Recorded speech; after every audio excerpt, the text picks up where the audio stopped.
दिल्ली के जंतर मंतर पर धरना दे रहे पहलवानों पर हमले को लेकर आम आदमी पार्टी केंद्र सरकार पर हमलावर हो चुकी है। आम आदमी पार्टी राजस्थान के प्रदेश अध्यक्ष नवीन पालीवाल ने बुधवार को मीडिया को संबोधित करते हुए कहा कि कल रात की घटना के बाद ऐसा लगने लगा है कि देश में न्याय मांगना अपराध हो गया है। पालीवाल ने कहा कि देश का दुर्भाग्य है कि देश के मेडल लाने वाली महिला पहलवान पिछले 13 दिन से धरना दे रही है। इसके बावजूद ब्रजभूषण आरोपी जो कि इसके बावजूद कुश्ती संघ के आरोपी ब्रजभूषण शरण के खिलाफ कोई मामला दर्ज नहीं हो रहा है। अगर देश में खिलाड़ियों के खिलाफ ऐसी तानाशाही रही तो हमारे देश के खिलाड़ी आगे कैसे बढ़ेंगे। पालीवाल ने कहा कि पहलवानों पर पुलिस कार्रवाई तब हुई जब बरसात से कीचड़ हो गया और आसपास कोई भी जगह सूखी नहीं बची। आम आदमी पार्टी ने पहलवानों को सोने के लिए चारपाई देनी चाहिए, लेकिन दिल्ली पुलिस ने उन्हें रोक दिया। आम आदमी पार्टी दिल्ली पुलिस के इस व्यवहार की कड़े शब्दों में निंदा करती है। प्रदेश शासक ने कहा, पहलवान अपनी बात सरकार तक पहुंचाने के लिए संवैधानिक अधिकारों के तहत अहिंसात्मक तरीके से प्रोटेस्ट कर रहे हैं। इसमें कोई अपराध नहीं है। संविधान के तहत हर व्यक्ति को यह अधिकार है। पालीवाल ने कहा कि पहलवानों के समर्थन में जब दिल्ली सरकार के मंत्री सौरभ भारद्वाज, सोमनाथ भारती और महिला आयोग की अध्यक्ष स्वाति मालीवाल पहुंची तो दिल्ली पुलिस ने उन्हें भी नहीं बख्शा और हिरासत में ले लिया। पालीवाल ने कहा कि बीजेपी अपने नेताओं को बचाने में जुटी हुई है। अगर कोई महिला पहलवानों के समर्थन में जा रहा तो उसे हिरासत में क्यों लिया जा रहा है? क्या यही है पीएम मोदी के बेटी बचाओ बेटी बढ़ाओ का सपना, जहां महिला पहलवानों को अपनी मांगों के लिए धरने का सहारा लेना पड़ता है? वही महिला पहलवान जो विदेशों में भारत का नाम ऊंचा कर रही थी, तिरंगों को लेकर चारों तरफ दौड़ लगा रही थी, उनकी सुरक्षा में अब क्या पुलिसकर्मी नशे की हालत में मारपीट पर उतारू हो रहे हैं? आपके प्रदेश अध्यक्ष ने कहा कि बीजेपी जिस तरह से अपने नेताओं को बचाने की कोशिश कर रही है उससे उसका भंडाफोड़ हो रहा है। 2019 में सीबीआई ने ब्रजभूषण के खिलाफ करप्शन का केस रजिस्टर किया, वो भी अभी चल ही रहा था। जब ऐसे विवादित छवि वाले नेता पर बीजेपी कार्रवाई क्यों नहीं कर रही है? आखिर ऐसी क्या मजबूरी है जो बीजेपी और केंद्र सरकार को ब्रजभूषण शरण सिंह पर कार्रवाई करने से रोक रही है?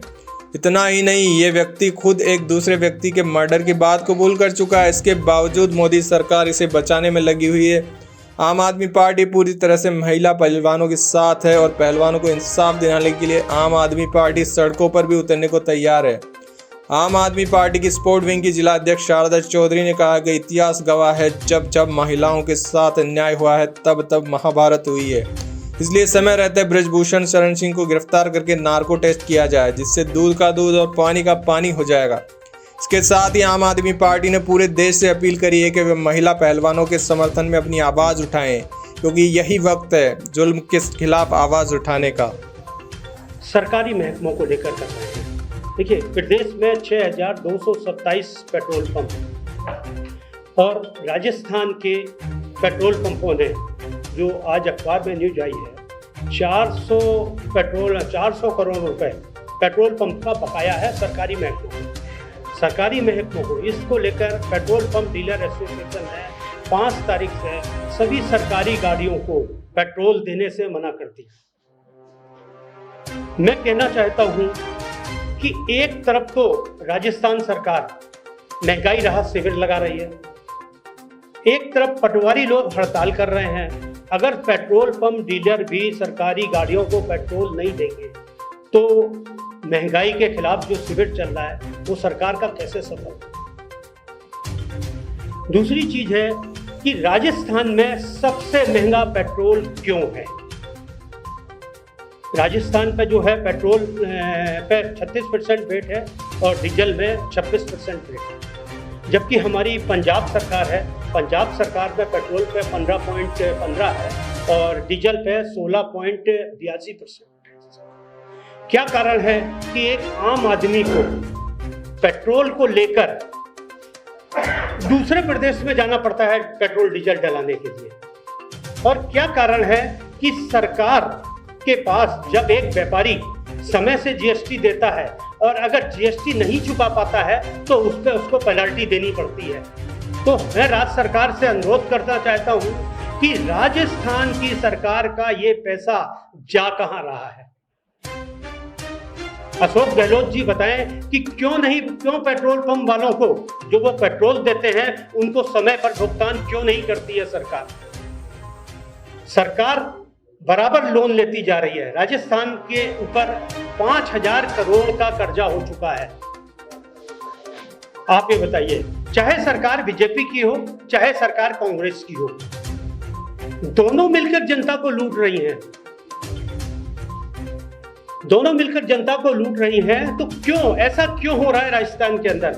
भाई, विपक्ष में कांग्रेस की सरकार है और विपक्ष में भाजपा है, तो भाजपा क्यों नहीं रोड पे इस चीज का विरोध करती है? क्यों मजबूर किया जा रहा है जनता को महंगा पेट्रोल और महंगा डीजल खरीदने के लिए? क्यों मजबूर किया जा रहा है कि व्यापारी, आज पेट्रोल पंप मालिक सरकार को ही मना कर रहे हैं कि हम पेट्रोल आपको नहीं दे पाएंगे उधार? भाई, आपकी एक लिमिट होनी चाहिए। आज अगर कोई व्यापारी सरकार को उधार दे रहा है तो उसकी एक तय सीमा होनी चाहिए कि भाई 15 दिन में पेट्रोल का भुगतान हो जाएगा, महीने भर में भुगतान हो जाएगा। आज व्यापारी कब तक अपनी जेबें खाली करेगा? आज एक दिन भी लेट हो जाता है तो बैंक इंटरेस्ट लगा देता है। सरकार किसी भी चीज पे आम आदमी को छोड़ नहीं रही है, तो फिर सरकार क्यों नहीं अपनी जिम्मेदारी लेती है? सरकार को अपनी जवाबदेही तय करनी चाहिए। सरकार को अपनी जवाबदेही तय करनी चाहिए कि पेट्रोल डीजल एसोसिएशन की तरफ से जो भी पेट्रोल पंप वाले सरकार को उधार दे रहे हैं, उसका एक तय सीमा के अंदर उन पेट्रोल पंप मालिकों को भुगतान होना चाहिए। और अगर राज्य सरकार भुगतान नहीं कर पा रही है तो उस पर ब्याज का प्रावधान होना चाहिए। सरकार को अपने सिस्टम को सुधारना चाहिए। व्यापारी को उसका ब्याज मिलना चाहिए जो बैंक उनसे वसूलता है। जो सरकार जीएसटी ले रही है, जीएसटी का भी हम लोग कहते हैं भाई, हम जब टाइम से जीएसटी दे रही है, जनता जीएसटी का भुगतान टाइम से कर रही है, तो इन सब चीजों को बदलना चाहिए सिस्टम को। आम आदमी पार्टी इसका विरोध कर रही है और सरकार से कह रही है कि आप पेट्रोल और डीजल के दाम कम कीजिए। मैं सरकार से यह भी पूछना चाहता हूँ, राजस्थान सरकार से, कि भाई 5 लाख करोड़ का कर्जा चाहे आपके समय में लिया गया हो, भाजपा वालों से भी कहना चाहूंगा, आप विपक्ष में हैं, सरकार से क्यों नहीं पूछते हैं कि भाई 5,000 करोड़ रुपए ये क्या जा रहा है? और मीडिया वालों से भी अनुरोध करूंगा कि आप भी लोकतंत्र का चौथा स्तंभ हैं। आप लोग भी हिम्मत जुटाइए कि ये जो हमारे मंत्री घूम रहे हैं सरकारी गाड़ियों से, कल की तारीख में अगर पेट्रोल पंप वाले इनको डीजल नहीं देंगे तो ये सरकार की सेवा कैसे कर पाएंगे? आम जनता की सेवा कैसे करेंगे, आप बताइए। तो आप भी चौथा स्तंभ हैं, आप इस मुद्दे को उठाइए। जनता को जवाब चाहिए। जनता प्यार देती है, जनता समर्थन देती है। जनता ने आपको पूरा विश्वास दिया, पूरा प्यार समर्थन दिया। क्यों जनता लूट रही है बार बार? क्यों एक किसान को राजस्थान बॉर्डर में, राजस्थान की सीमा में पेट्रोल नहीं डलाकर हरियाणा की सीमा में जाना पड़ता है? मैं शाहजहांपुर बॉर्डर में गया था, उसमें किसान आंदोलन चल रहा था। लोग बाग गाड़ियों में पेट्रोल डलाने के लिए आधा किलोमीटर जा रहे हैं हरियाणा की सीमा। क्यों जा रहे हैं? तो मैं सरकार से कहना चाहता हूं, अशोक गहलोत जी से कहना चाहता हूं कि आप वेट और डीजल, वेट का जो पेट्रोल और डीजल पे इसको कम कीजिए। और पेट्रोलियम डीलर्स जो 5 तारीख से ये कहने जा रहे हैं कि हम अब सरकारी वाहनों को पेट्रोल नहीं देंगे, इस समस्या का समाधान कीजिए। हड़ताल जरिया नहीं है। अगर हड़ताल होगी तो जनता दुखी होगी। हड़ताल होगी तो आपके महंगाई शिविर का क्या होगा? आज पटवारी हड़ताल कर रहे हैं, हर आदमी हड़ताल कर रहा है। भाई, आपको जनता ने 4.5 साल दीजिए। आप इस समय जनता को बताइए, आप महंगाई शिविर नहीं लगाइए। आप जनता को बताइए कि हमने ये काम किया है। आप जनता के सामने उदाहरण दीजिए। और यही कहना चाहूँगा कि एक बार आप लोगों से कि आप लोग भी चौथा स्तंभ हैं। आप लोग भी सरकार से पूछिए, उन मिनिस्टरों को घेरिए जिनकी जिम्मेदारी है कि भाई क्यों पेट्रोल वाले जो हैं क्यों हड़ताल कर रहे हैं, क्यों पटवारी हड़ताल कर रहे हैं। नुकसान किसका होगा? नुकसान आम जनता का होगा। नुकसान किसका होगा? नुकसान हमारे किसानों का होगा। नुकसान किसका होगा? नुकसान व्यापारियों का होगा। और जब पेट्रोल और डीजल महंगा है तो हर चीज महंगी होनी, राजस्थान में हर चीज महंगी होगी। इसलिए भ्रष्टाचार को रोका जाए और जो 5,000 करोड़ रुपए सरकार उधार ले रही है उसका सरकार जवाब दे कि आखिर ये पैसा जा कहाँ रहा है।